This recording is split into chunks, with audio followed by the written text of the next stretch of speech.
La vie en vrai et quand les taxis attaquent la société Uber pour concurrence déloyale. Ils demandent réparation du préjudice qu'ils disent subir depuis l'arrivée du géant américain en France. Le procès aura lieu demain. Nous sommes ce matin avec Jean Barrera, qui est président des nouveaux taxis parisiens. Bonjour. Bonjour tout le monde, comment ça va? Oui, ça va bien ce matin parce que les chauffeurs de taxi en général se lèvent tôt. Hein, Exactement. Oui, En fait, c'est ça. ils se couchent, ils travaillent, ils font les 3-8. Il y a toujours quelqu'un qui est en train de travailler. Ouais. Non mais ça c'est vrai. C'est une profession bien sûr qui vit le jour, la nuit, etc. Alors on travaille pas 24 heures sur 24 quand on est chauffeur, tout de même pas. Mais c'est vrai que les horaires sont quand même assez longs. Alors en quoi l'arrivée d'Uber, puisque c'est le sens du procès qui est engagé, en quoi l'arrivée d'Uber en France a été préjudiciable pour vous?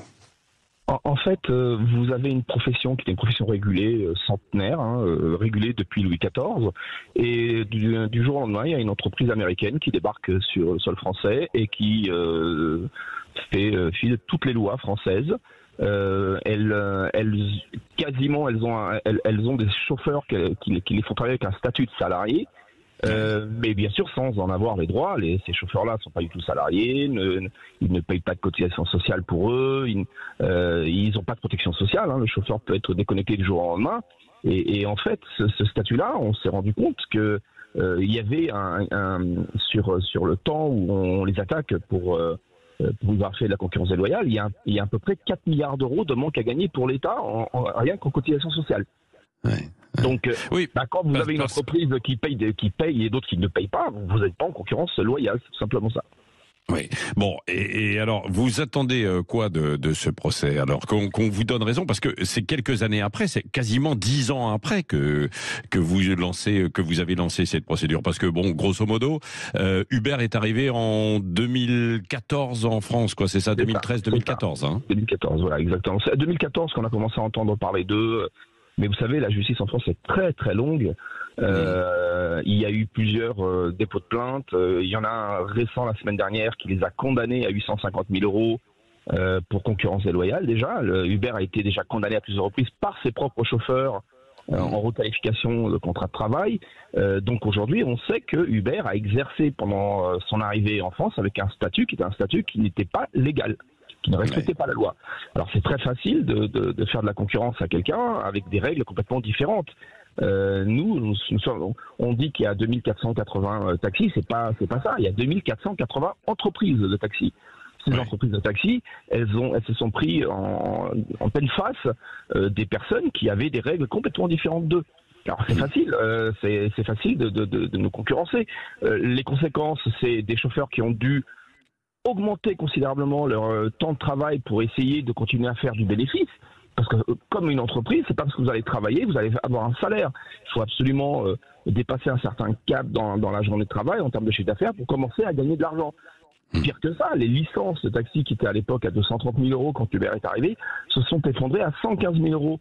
Pour la plupart des chauffeurs de taxi, c'est un complément de retraite. Quand ils partaient à la retraite, ça leur permettait, c'est un fonds de commerce, ça leur permettait de le revendre et de passer une retraite un peu plus confortable qu'avec une retraite misérable à 1 000 euros par mois.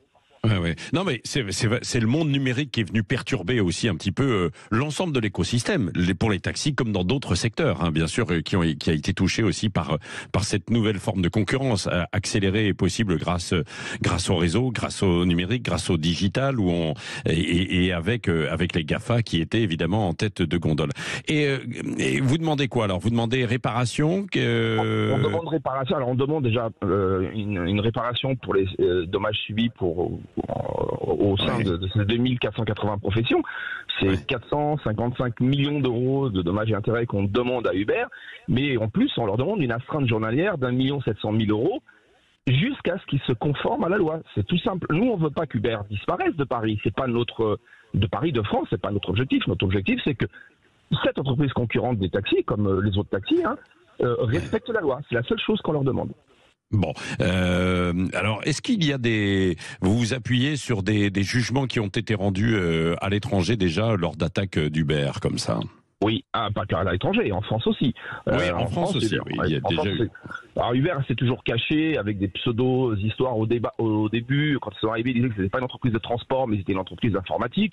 La Cour de justice européenne les a condamnés en disant non, Uber n'est pas une entreprise d'informatique, c'est une entreprise de transport. Donc aujourd'hui, on sait que Uber est une entreprise de transport qui aurait dû salarier ses chauffeurs. Mais à chaque fois, Uber fait traîner les procès. Vous vous rendez pas compte depuis combien de temps ça dure cette affaire avec eux. Ils ont des gros cabinets d'avocats qui font tout le nécessaire pour que ça traîne en oui, et puis eux ont des arguments en disant bah oui, mais on procède en fait différemment. Ça a permis de mettre de nouveaux taxis sur le marché, de créer de l'emploi, quoi. Hein. Et c'est pour ça d'ailleurs que certains se sont affiliés à Uber, quoi. Qu'est-ce que vous répondez à ça pour conclure, Jean Barrère, avant le procès donc demain? Oui, alors ils ont créé des emplois très précaires. La preuve, c'est que nos écoles de taxi aujourd'hui sont remplies d'anciens chauffeurs VTC d'Uber qui ne veulent qu'une chose, c'est la sécurité de l'emploi.